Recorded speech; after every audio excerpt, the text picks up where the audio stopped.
Welcome back mga tol sa aking channel. Kamusta kayo? For today's vlog, i-share ko lang itong nabili kong cage ng aking aso na i-assemble ko ngayon.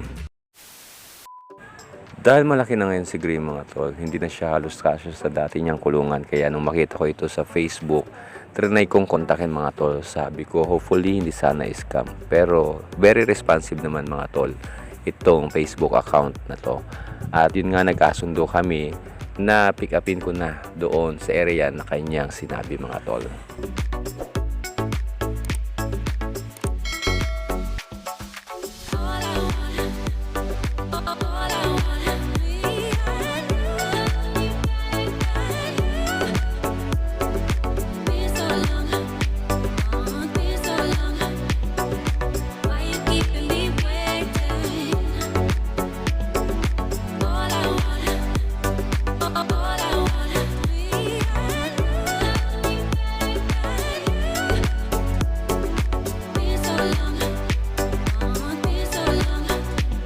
A few moments later. Tapos din natin mga tol. Kagandahan dito mga tol sa pintuan. Pwede mo lang lagyan ng padlock. Ayan. Tapos ganito. Tapos yan. Oh.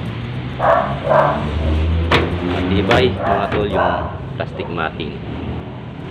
At maganda yung pagkagawa. Ayos naman siya mga tol. Ayan. Ayos naman mga tol. Madali lang siyang i-assemble mga tol. At ganyan yung kanyang tornilyo. Tibay mga tol. Okay na. So ilalagay ko na lang si Gray. Ilalagay na natin siya mga tol. Ayan yung kulungan niya dati. Ayan. So, maliit na siya kasi, maliit na kasi yung kulungan niya. Kasi lumaki na siya. Kaya ngayon, lipat na natin sila sa kanyang bagong house.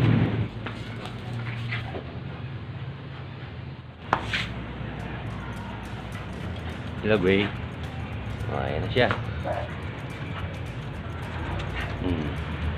Inaamon niya. Kanyang bagong kulungan. Nagustuhan mo ba, Gray? Nagustuhan mo ba ang iyong new house? Ang ganda ng new house ni Gray.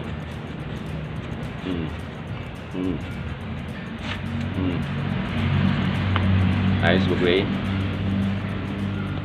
Oh, okay daw. Okay ba sa'yo yan? Huwag mo na dyan. No? Oh, diba? Okay? Maganda? Maganda? O, tinitignan niyo yung tato. Sabi ko maganda. Okay. Ayos. Okay. Mga tol, kung kailangan niyo ng mga educational content para sa inyong mga anak, subscribe niyo ito mga tol.